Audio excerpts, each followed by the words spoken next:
Hola, ¿qué tal? Buenas noches, ¿cómo estáis? Bienvenidos a mi canal de YouTube. Hoy es viernes 2 de septiembre del 2016 y voy a hablar en este vídeo acerca de uno de los diálogos de Platón, que fue un filósofo de los más grandes de la antigüedad, junto con Sócrates y Aristóteles. Platón fue discípulo del gran Sócrates, quien es el personaje principal en la mayoría de sus diálogos, por no decir de todos. Y también fue, de hecho, después de la muerte de Sócrates, Platón fundó una academia llamada Academos, a la que llegaría a estudiar más adelante el joven macedonio Aristóteles. Y estos tres, Sócrates, Platón y Aristóteles, serían los filósofos más importantes de la antigua Grecia. Bueno, como sabéis, las obras de Platón están escritas en forma de diálogos, y yo tengo un vídeo que había grabado hace un tiempo, en donde había hablado acerca de la apología de Sócrates, que es uno de los diálogos que componen, que está aquí en este libro que yo tengo, que es una edición de Editorial Panamericana, donde hay 11 diálogos y pues es un libro en tapa blanda con solapas, que tiene 552 páginas y las letras son pequeñas, así que para los que queréis saber cuáles son esos diálogos, lo voy a leer. Bueno, aquí está la apología de Sócrates, Critón o del deber, Lisis o de la amistad, Carmides o de la templanza, Ión o de la poesía, Protágoras o de los sofistas, Gorgias o de la retórica, Tétetes o de la ciencia, el banquete, el Fedón, el Fedro. Esos son los 11 diálogos que están. Bueno, en esta ocasión voy a hablar acerca del Critón o del deber. Vamos a hablar un poco acerca, para recordar, ¿no?, de lo que había dicho en ese vídeo que había hablado sobre la apología de Sócrates, para poder entender un poco la figura de Sócrates, saber quién era Sócrates, porque hay un problema que se presenta, ¿no? Y es que cuando queremos leer los diálogos de Platón o estudiar acerca de Platón, de su pensamiento o de Sócrates, hay esto que se conoce como el problema de Sócrates. Y es que como Sócrates no escribió nunca nada, no nos ha dejado ni siquiera una línea, nos preguntamos dónde termina el pensamiento de Sócrates y dónde empieza la filosofía original de Platón. Es por esto que los estudiosos de Platón y de Sócrates dividen los diálogos dependiendo del tiempo en los cuales fueron escritos, ¿no? Diálogos que escribió Platón en su juventud. Entonces hay ciertos diálogos como la apología o el Critón que se consideran diálogos socráticos, ¿no?, porque estuvieron escritos posiblemente en la juventud de Platón. Y esto estaría más apegado a la figura de Sócrates, ¿no?, más al pensamiento de Sócrates. Pero bueno, aquí se pueden hablar mucho más, pero vamos a dejarlo simplemente ahí. De todas formas, yo estoy haciendo estos diálogos, la apología, ¿no?, y el Critón ahora, para poder de esta manera, pues, que funcione como una especie de preámbulo o algo parecido, para poder estudiar las obras de Platón. Es importante, pues, conocer un poco a Sócrates, y vamos a hablar también un poco también sobre este problema, ¿no?, el problema de Sócrates. Entonces, para recordar, ¿no?, voy a echar unos cuantos minutos a hablar un poquito acerca de Sócrates, de quién era, qué es lo que había pasado, para poder ubicarnos mejor y entender, pues, con una mejor claridad este diálogo, ¿no?, al momento de leerlo. Bueno, Sócrates se dice que él, pues, vivió en Atenas, era un filósofo, pero él también había servido a su patria como soldado en muchas ocasiones, ¿no?, en su calidad de hoplita, como lo dice, vestido de pies a cabeza o armado de pies a cabeza, como lo dice Frederick Copleston en el primer volumen de su Historia de la Filosofía. Bueno, Sócrates empezó su labor filosófica en Atenas a los 40 años, y lo que hacía Sócrates era conversar con la gente, con todo tipo de gentes, en la calle, en los parques, en las plazas, en los mercados, en los gimnasios donde practicaban deporte los jóvenes atenienses pertenecientes a las clases más pudientes, ¿no? Una cosa en la que están de acuerdo, o al menos en todos los libros por lo menos todos los que yo he leído acerca de Sócrates, están de acuerdo en que Sócrates era un hombre muy feo, que tenía una fealdad física muy notable, ¿no?, y vestido como iba vestido, humildemente y todo. Y era bastante esta admiración que sentían los jóvenes por él, porque siempre hay cierto placer en ver y en escuchar cómo un hombre como Sócrates pudiera poner, vamos a decirlo, en ridículo a grandes personajes importantes, ¿no? Políticos, artistas, poetas, en ese tiempo, ¿no? En su tiempo. Y bueno, porque Sócrates lo que hace es preguntar a la gente las cosas que él no sabe. Él pregunta qué es la verdad, qué es la justicia, qué es la piedad, qué es el bien, qué es la virtud, qué es la santidad, etcétera. Pregunta siempre qué es, pide una definición. Sócrates en ese sentido se dice que es un buscador de esencias. ¿Qué es lo que hace que a ciertos actos podemos llamar justos? ¿Qué es lo que hace que todos esos actos lo sean? En otras palabras, ¿cuál es la esencia de la justicia? ¿Qué es lo que hace que algo sea justo? ¿Qué es lo que hace que un acto a lo que llamamos justo lo sea? Esto es importante, ¿no? Porque aquí Sócrates está buscando las esencias y esto es muy importante en el estudio de la metafísica, así que creo que va a servir bastante mencionar sobre esto. ¿Y por qué Sócrates pregunta acerca de estas cosas? ¿Qué es lo que le motiva? Esto tiene su origen, voy a explicarlo rápidamente. Lo que había pasado una vez con Querefón, que era amigo de Sócrates. Había partido con este al templo de Delfos y Querefón le había preguntado al oráculo de Delfos si había un hombre más sabio que Sócrates. Y el oráculo había respondido que no. Una vez que Querefón hizo saber la respuesta del oráculo a Sócrates, Sócrates se preguntaba cuál era el sentido de las palabras del oráculo. ¿Qué significaba esto, ¿no? ¿Qué quiere decir el oráculo al declararme a mí el hombre más sabio? Porque yo sé sobradamente que en mí no existe ningún tipo de sabiduría, ni pequeña ni grande, de ninguna clase. Y Sócrates decidió demostrar lo contrario, demostrar que el oráculo se había equivocado. Y es por eso que él fue a la casa de un hombre que pasaba por uno de los más sabios del lugar, para preguntarle las cosas que él ignoraba, y de esta manera poder conseguir elementos para rebatir el oráculo y demostrar que se había equivocado al presentarle un hombre más sabio que él. Ahí, mejor que en ningún otro lugar, Sócrates pensaba que iba a conseguir este propósito que él tenía. Pero grande fue su sorpresa que después de la conversación, que no era una conversación a solas o privada, sino en la que habían más personas que estaban escuchando la conversación, el resultado fue el siguiente. Sócrates se dio cuenta que, si bien es cierto, ninguno de los dos sabía lo que era la justicia, lo que era el bien, lo que era la verdad, pero había una diferencia, que Sócrates no creía saber algo que no sabía, mientras que este hombre creía saber algo que no sabía. Y esta es la diferencia, es que Sócrates sabe algo más, y es que es consciente, tiene esta autoconciencia. Por eso Sócrates decía: conoces de ti mismo. Y esta también era la inscripción que estaba en el templo de Delfos, ¿no? Parece que Sócrates sí se conocía a sí mismo, porque era consciente de su propia ignorancia, era consciente de que no sabía, mientras que son muchos los que creen saber algo que en realidad no saben. Y Sócrates, no quedándose contento con esto, fue a seguir pues su tarea, o esto que pensaba que era lo que tenía que hacer, buscando, ¿no? Y por eso fue donde otros hombres, iba donde otras personas, a la casa de otros señores, tanto políticos como personas, poetas, artistas y demás, ¿no? Todo esto todas estas personas iban empezando a tener cólera a Sócrates, a la vez que sus discípulos también escuchaban la conversación y se admiraban tanto que asimilaban el método de Sócrates y querían imitarle. E iban por aquí y por allá también conversando con la gente, desenmascarando ignorancias. Y hombre, como a nadie le gusta que vayan por aquí y por allá desenmascarando su ignorancia, esto se fue condensando en odio y se arrastró a Sócrates al tribunal y lo acusaron por corromper a la juventud, por no creer en los dioses del Estado y en lugar de estos introducir nuevos dioses bajo el nombre de demonios. Y todo esto Sócrates en su apología, como yo había hablado sobre esto, ¿no?, lo refuta totalmente, pero aún así después y también a otras acusaciones, ¿no?, que hay un cierto Sócrates que se pasea por los cielos y demás, que lo podéis ver mejor en ese vídeo que yo hice en la apología de Sócrates.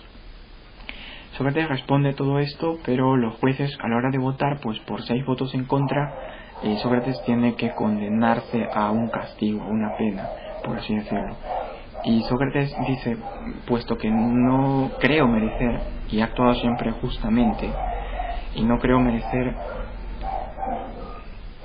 una pena, un mal, no voy a condenarme ahora a algo, a uno de estos castigos, como si lo mereciera.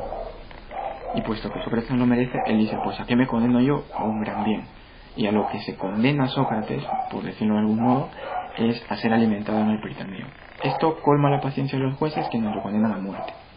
Y Sócrates va a beber la cicuta, que es un jugo proveniente de una planta, es un veneno que si lo ingiere le produce parálisis y la muerte. Y Sócrates está en la cárcel. Lo llevan a la cárcel y este diálogo, ¿no?, que se llama el Critón. De hecho, aquí participan dos personajes, Sócrates y su amigo Critón, que era un amigo muy querido de Sócrates, un amigo que le estimaba mucho, que le quería mucho, y que va a la prisión, entra y encuentra a Sócrates durmiendo. Él no le despierta, se sienta a un lado de la cama y le contempla mientras que Sócrates duerme. Sócrates después se despierta y le dice que cómo ha entrado y si es tan temprano. Y este hombre le dice, bueno, que el alcaide o el guardián de la prisión le ha dejado entrar porque le conoce y aparte le debe algunos ciertos favores. Y bueno, no le había despertado porque se había quedado tan complacido viéndole dormir, y aparte que el despertarle es como que enciende o es como hacerle consciente de que hay una realidad terrible, y es la que va a llegar el momento del final de la vida de Sócrates. Y es esto, ¿no? O sea, Critón piensa que es una carrera ya contra el tiempo y hay que actuar rápido.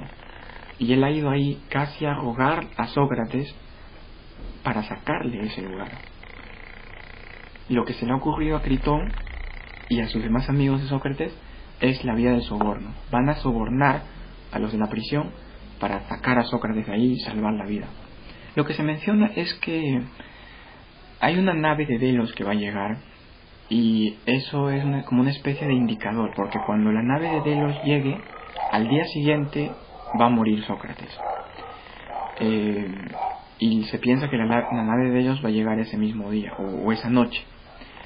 Por lo tanto, al día siguiente Sócrates va a tener que poner fin a su existencia. Pero Sócrates dice que no, que si bien es cierto es así, pero la nave de Delos no va a llegar esa noche, sino va a llegar al día siguiente.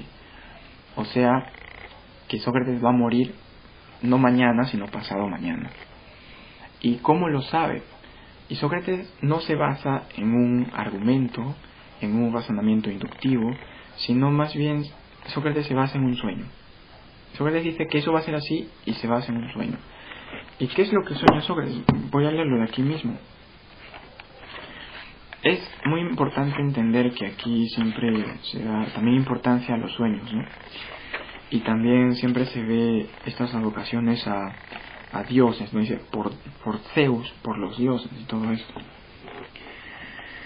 Aquí está, dice, me parece, es el sueño de Sócrates. Me ha parecido ver cerca de mí una mujer hermosa y bien formada, vestida de blanco, que me llamaba y me decía, Sócrates, dentro de 3 días estarás en la fértil tierra. Extraño sueño, Sócrates. Es muy significativo, Critón. Pero bueno, ese es el sueño que ha tenido Sócrates. Sócrates está convencido de que no va a morir al día siguiente, sino pasado mañana. Y se basa en un sueño para eso. Critón empieza a mostrarle las razones para que Sócrates entienda, para que Sócrates acepte eso que ellos han resuelto hacer, y es sacarle de la prisión. Y le dice, bueno, Sócrates, es una carrera contra el tiempo, ya no es momento de pensarlo mucho, por favor acepta, casi como digo, le está rogando a Sócrates para que Sócrates acepte. Sócrates está tranquilo, él no se muestra triste, ni molesto, ni nada. Y Critón le dice, él está dispuesto a poner su dinero. Él está dispuesto, y además no es mucho el dinero, no es mucho la suma que están pidiendo los de la prisión. Con el dinero de Critón, con la sola riqueza de Critón, pueden sacar a Sócrates de la prisión. Pero también hay otras personas extranjeros, como por ejemplo Simmias el Tebano, que puede él mismo también poner la suma suficiente para poder sacarle a Sócrates de ahí. Y también hay otro que se llama Cebas, que también puede poner dinero, y hay muchos otros amigos de Sócrates que también están dispuestos a colaborar para poder sacar de ahí. Y además Critón va más allá, porque él no solo dice que puede, o sea, que de alguna manera le va a perjudicar económicamente viéndose privado de su riqueza, sino también que puede ser que aquellos que desean la muerte de Sócrates, al darse cuenta que sus amigos le han ayudado a escapar, pueden hacerle daño a ellos.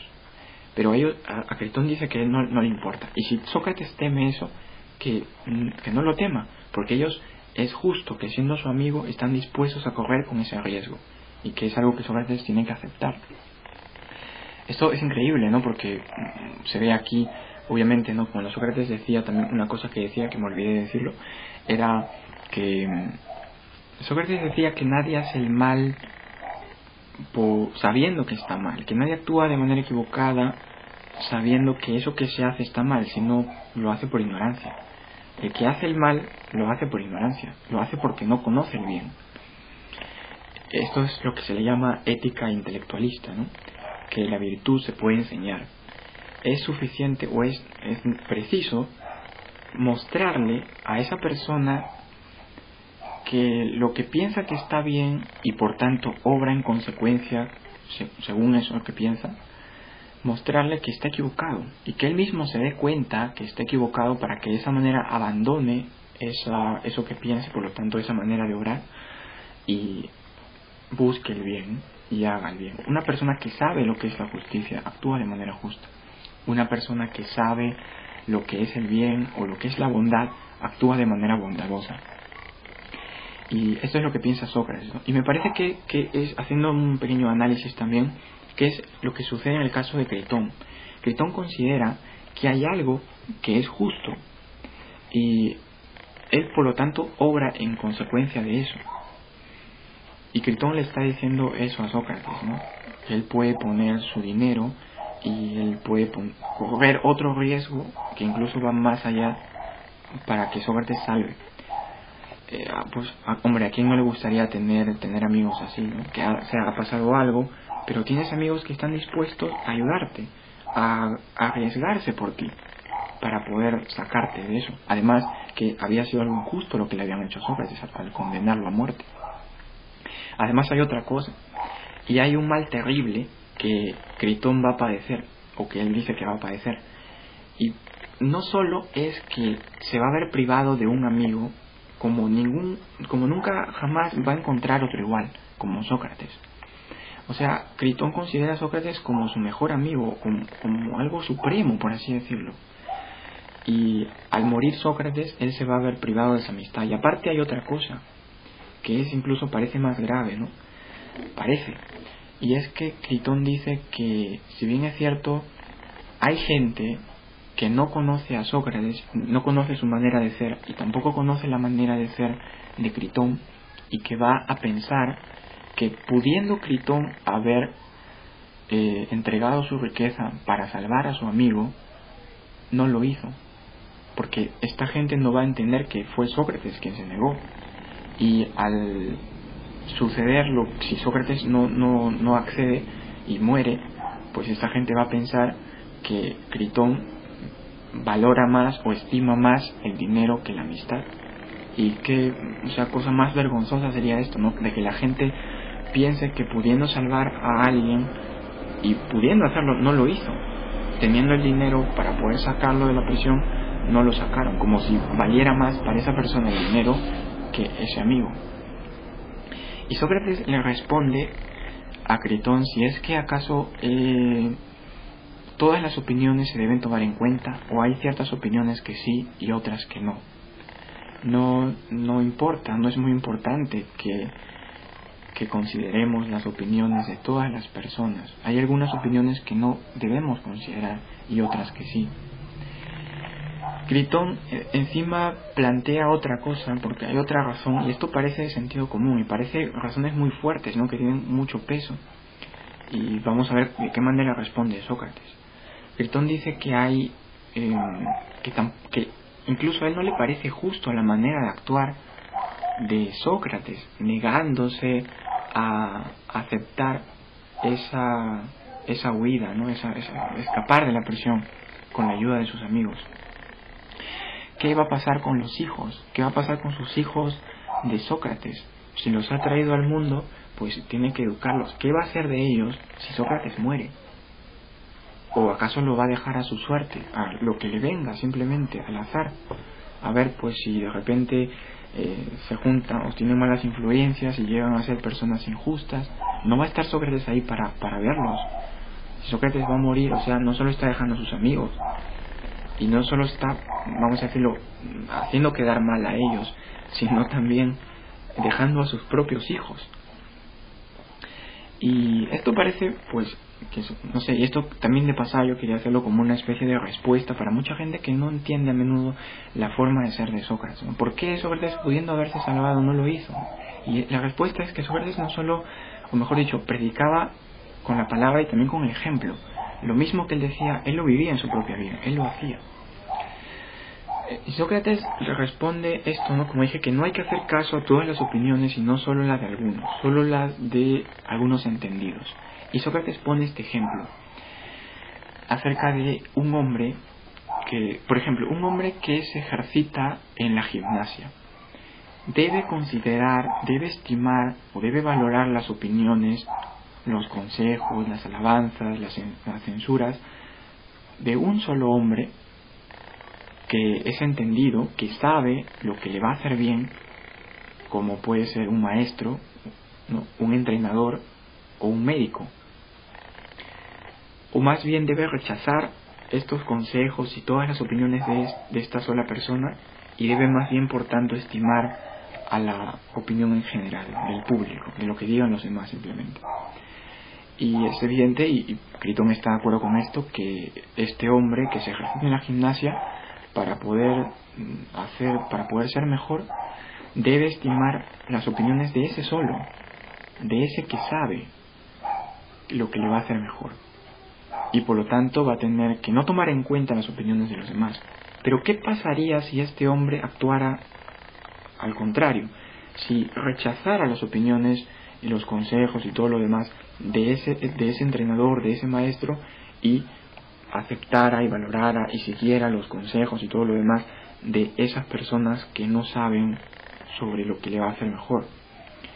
Pues al final este hombre se va a ver a lo que va a arruinar va a ser su cuerpo. La parte de él que va a arruinar va a ser su cuerpo, si se alimenta de manera no como diga el entrenador o el médico, sino como diga la gente, si sigue las cosas que le dicen que hagan los que no saben sobre eso. Y puesto que ahora estamos hablando de la justicia, de lo que es justo, de lo que es injusto, debemos hacer caso a ese que sabe lo que es justo, lo que es injusto, lo que es noble, lo que es innoble, lo que es bueno, lo que es malo. A ese debemos hacer caso. Eso es la opinión, ese es el consejo que debemos considerar, y no lo que piensen los demás, no lo que digan los demás. Y es aquí, ¿no?, donde Sócrates menciona eso y Critón está de acuerdo.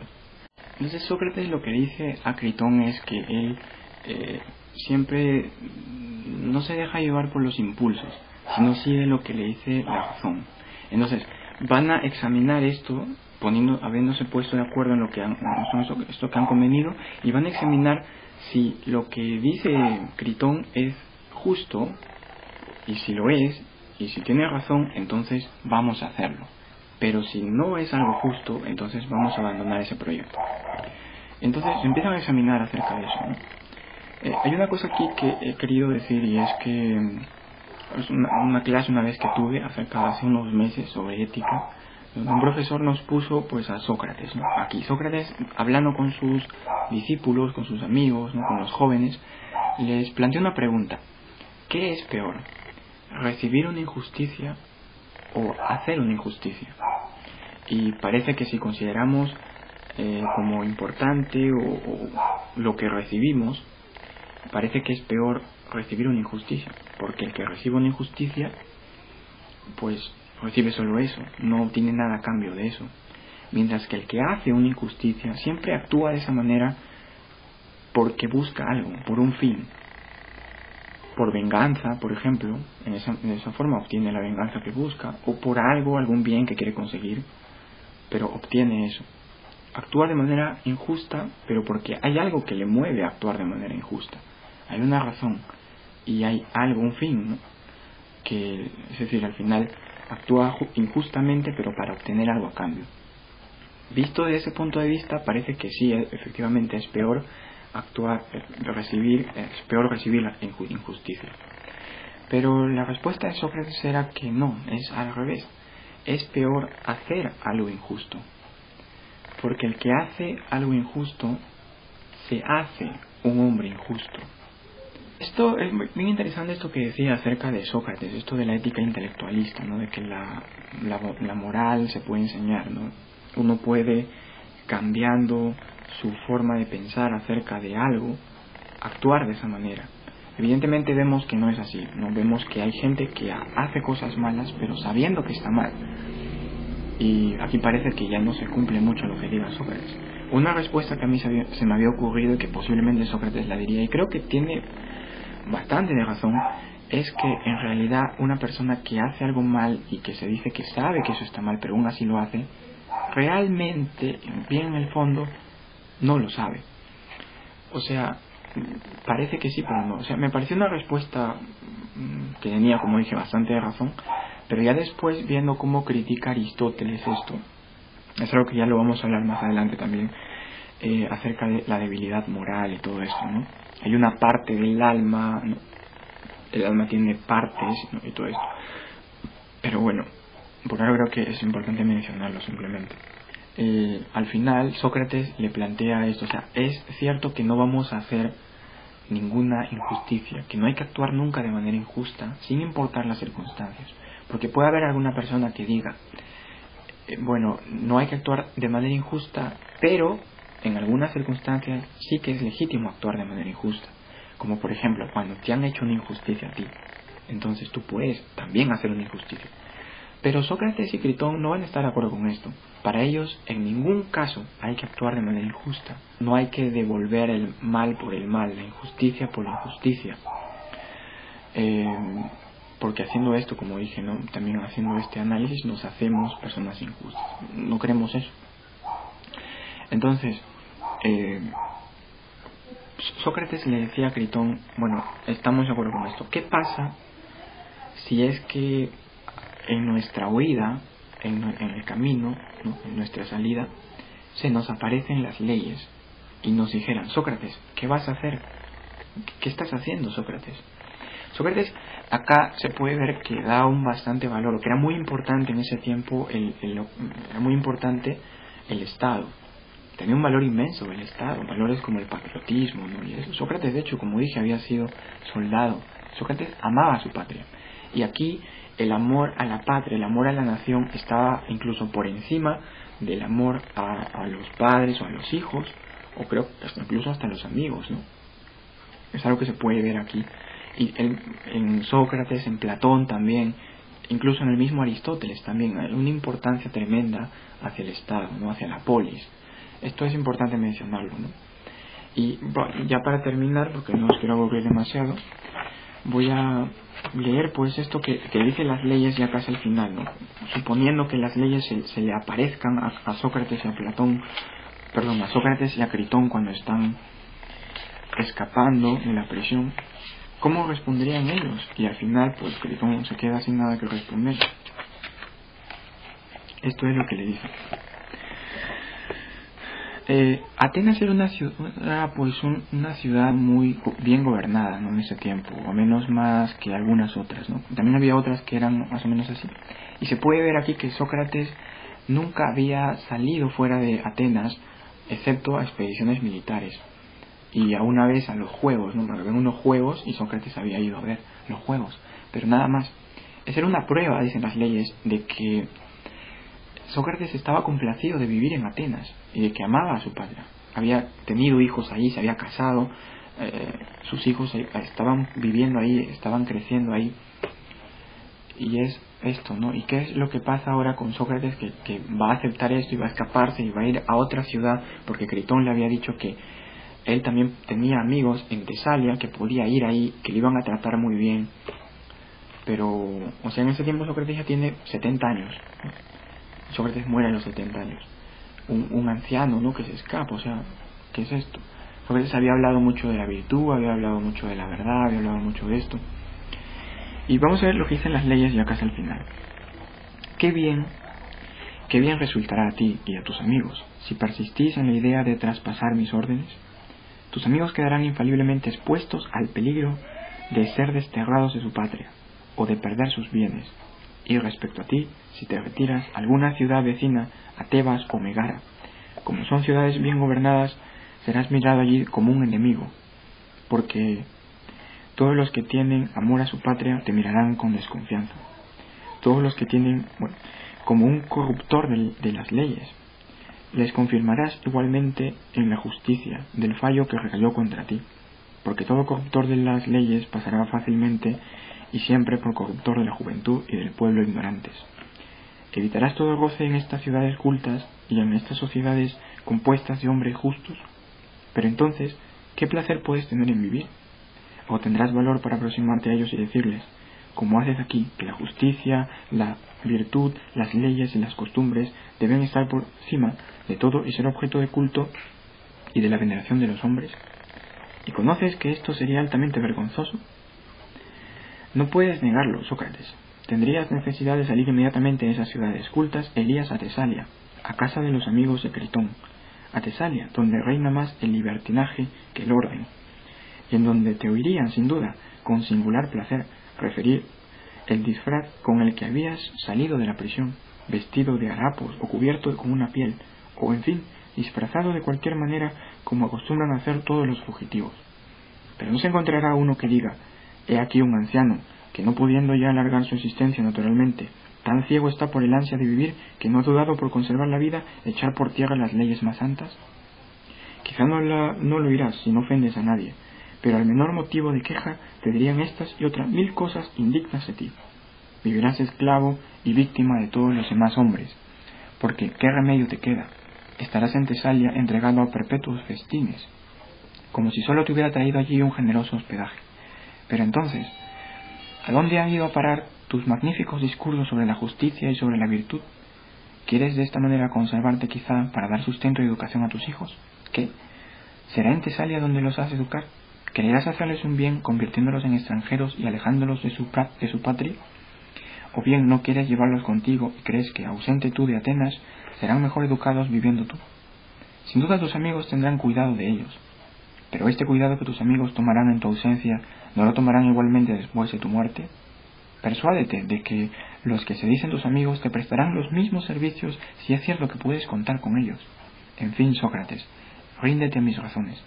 Sigue los consejos de la que te he dado el sustento, y no te fijes ni en tus hijos, ni en tu vida, ni en ninguna otra cosa, sea lo que sea, más que en la justicia, y cuando vayas a Hades tendrás con qué defenderte delante de los jueces. Porque desengáñate, si haces lo que has resuelto, si faltas a las leyes, no harás tu causa ni la de ninguno de los tuyos ni mejor, ni más justa, ni más santa, sea durante tu vida, sea después de tu muerte. Pero si mueres, morirás víctima de la injusticia, no de las leyes, sino de los hombres.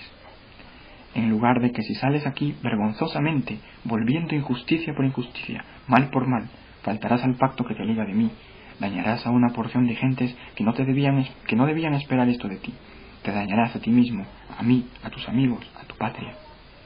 Yo seré tu enemigo mientras vivas, y cuando hayas muerto, nuestras hermanas las leyes que rigen en los infiernos no te recibirán indudablemente con mucho favor, sabiendo que has hecho todos los esfuerzos posibles para arruinarme. No sigas pues los consejos de Critón y sí los míos. Y Sócrates dice, me parece, mi querido Critón, oír estos acentos como los bribantes creen oír las flautas sagradas. El sonido de esas palabras resuena en mi alma y me hace insensible a cualquier otro discurso, y hace saber que, por lo menos en mi disposición presente, cuanto puedas decirme en contra será inútil. Sin embargo, si quieres convencerme, habla. Critón dice, Sócrates, nada tengo que decir. Y el final de ese texto es muy hermoso, la verdad, porque parece que los argumentos de Critón al principio tienen una fuerza que parece que tiene razón, pero después Sócrates va a demostrar que no. Es un diálogo creo que es el más pequeño, el más breve de todos, incluso más breve que la Apología de Sócrates. y es muy hermoso. Así que yo os invito a leer ese diálogo, el Critón de Platón. Y bueno, eso sería todo. Así que ya nos veremos, pues será hasta la próxima semana, donde vamos a retomar nuevamente los vídeos acerca de Narnia, ¿no? Y pues bueno, espero que os haya gustado, que os haya servido este vídeo, que se me ha alargado un poco, pero bueno. Así que pues nada, muchas gracias y adiós.